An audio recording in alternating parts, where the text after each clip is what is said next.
بسم الله الرحمن الرحیم. راځو د فایل منیو اخرنۍ ویډیو ته. په نورو برخو مو خبرې کړې وې، را به شو ایکسپورټ ته. په کریټ ا ویډیو کې زما سره 2 سلایډ دي. زه غواړم چې له دې څخه ځان لپاره ویډیو جوړه کړم. تاسو به راشئ ایکسپورټ ته، کریټ ا ویډیو کلیک کړئ. ټایمینګ او نریشن به په ریویو کې تاسو ولولئ، په سلایډ شو کې تاسو ولولئ. بل دلته هر سلایډ کې څومره وخت تیر شي، 2 ثانیې 3 ثانیې څومره چې تاسو غواړئ انتخاب کړئ. زه کریټ ا ویډیو انتخابوم. 2 سلایډونه لرم. د ویډیو نوم افغانستان ټور کوم او دا سیووم.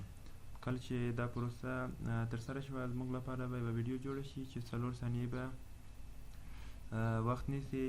2 ثانیې د سلایډ لپاره، 2 ثانیې د سلایډ لپاره. اوس به ورشو افغانستان ټور ته. دا یوه ویډیو ده چې جوړه شوې، 4 ثانیې وخت لري. 2 ثانیې د اول سلایډ لپاره او 2 ثانیې د دویم سلایډ لپاره. بیرته به راشو پاورپوینټ ته.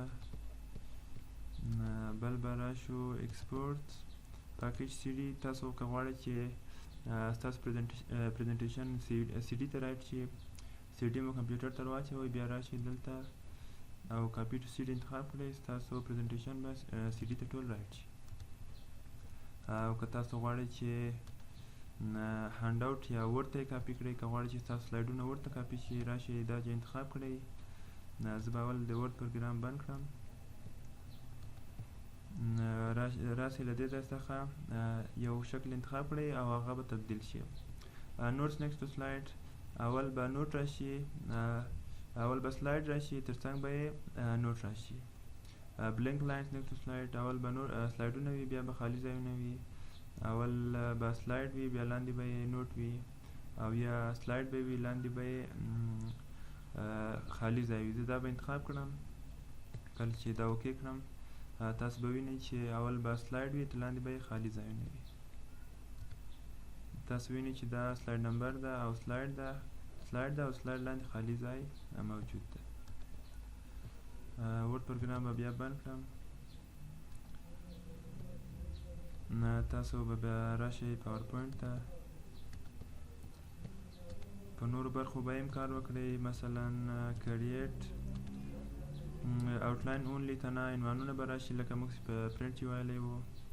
او بل دلته یو بل مهمه خبره دا ده، پیسټ لینک. کله چې تاسو پیسټ لینک انتخاب کړئ، کله چې په پاورپوینټ کې تغییر راولئ، هغه تغییر به په ورډ کې هم راځي. دا کار تاسو خپله ترسره کړئ. بل په ایکسپورټ کې چینج فایل ټایپ ده. یو دا ده چې اوپن ډاکومنټ پریزنټیشن. که غواړئ چې ستاسو سلایډ پریزنټیشن په اوپن شکل باندې خلاص شي، په دغه شکل ریډینګ ویو کې تاسو هماغه انتخاب کړئ، په دې شکل به هر وخت خلاصیږي. چینج ټایپ، که غواړئ چې د سلایډ شو په شکل اتومات انتخاب شي، دا انتخاب کړئ. دا به بیا په سلایډ شو کې لولو. که غواړئ چې د عکسو په شکل وي، دا انتخاب کړئ. که غواړئ چې د مخکیني عکسو په شکل ذخیره شي، دا انتخاب کړئ. که غواړئ چې د ټمپلیټ یا نمونې په شکل ذخیره شي چې بیا کله چې نیو ته راشئ دا به دلته موجود وي. تاسو راشئ ایکسپورټ ته او ټمپلیټ انتخاب کړئ. بیا وروسته له دې چې کله تاسو هر وخت نیو ته راځئ دا به دلته وي. کوم نمونه چې مو خوښه شوه هغه حتما ټمپلیټ ته تبدیله کړئ. بل پکچر پریزنټیشن ده چې ټول به عکسو ته تبدیل شي. بل انټرنیټ یا د جی پی جي غواړئ چې په عکسو ته تبدیل کړئ، خو ویب کلر یا سیو عکسو ته تبدیل کړئ چې ویب خاص رنګونه لري، غواړئ چې په همغه شکل ذخیره کړئ، بیا دا انتخاب کړئ. دا به ټول عکسونه وي. بل د کلوز برخه ده چې ستاسو به د پاورپوینټ پروګرام بند کړي. دا انتخاب کړئ. که غواړئ چې دا سلایډ ذخیره شي، پریزنټیشن ذخیره شي، سیو ووهئ. که غواړئ چې ذخیره نه شي، ډونټ سیو ووهئ. که غواړئ چې هیڅ کار ترسره نه شي، کنسل کلیک کړئ. زه به بیا راشم اکاونټ برخې ته. په اکاونټ کې له تاسو څخه دلته یو ساین ان غواړي. تاسو کله چې افیس ته ساین ان شو یا افیس پروګرام مو خلاص کو، تاسو کولی شئ چې بیا افیس بیکګراوند هم ستاسو پیدا کېږي. دغه حیثیت ته افیس بیکګراوند وایي. بل تیم ده چې تاسو کولی شئ چې له یو تیم څخه هم استفاده وکړئ. کوم چې مو خوښ وي هماغه انتخاب کړئ.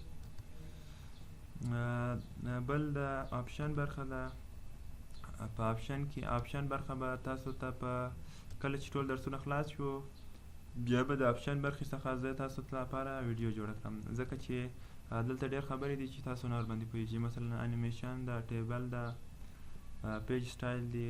دا کله چې تاسو په دې پوه شوئ بیا به دا انشاءالله په آخر کې تاسو ته درس درکوم.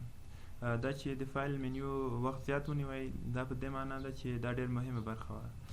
تاسو ورډ پروګرام ته هم ولاړ شئ، کولی شئ چې د ورډ پروګرام د فایل منیو برخه هم تاسو وګورئ. راشئ دلته، زه به یې تیم بدل کړم. راشئ فایل منیو ته، فایل منیو وګورئ، هماغه انفو لري، نیو لري، اوپن لري، سیو او داسې نور لري چې دا هم ستاسو ورسره زده شو د پاورپوینټ تر څنګ. که مثلا بل پروګرام ته راسو، پبلیشر ته راسو، تاسو به ووینئ چې پبلیشر هم همدغه شکل فایل لري. تاسو انشاءالله دا به هم زده وي. نیو ده، اوپن ده، سیو ده، سیو از پرنټ. دا په یو پروګرام کې تاسو د څو پروګرامو برخې زده کړئ. که اکسل ته راسو، تاسو په اکسل کې هم دا ګورئ چې اکسل کې هم دا موجود دي. راشئ اکسل ته، را بشو اکسل ته، د اکسل فایل وګورئ چې هماغه برخې لري، انفو ده، نیو ده، اوپن ده، سیو ده، سیو از ده. کله چې تاسو دا برخې زده وي دا برخې به مو ډېر په اسانۍ سره زده شي. له توجه نه مو یوه نړۍ مننه.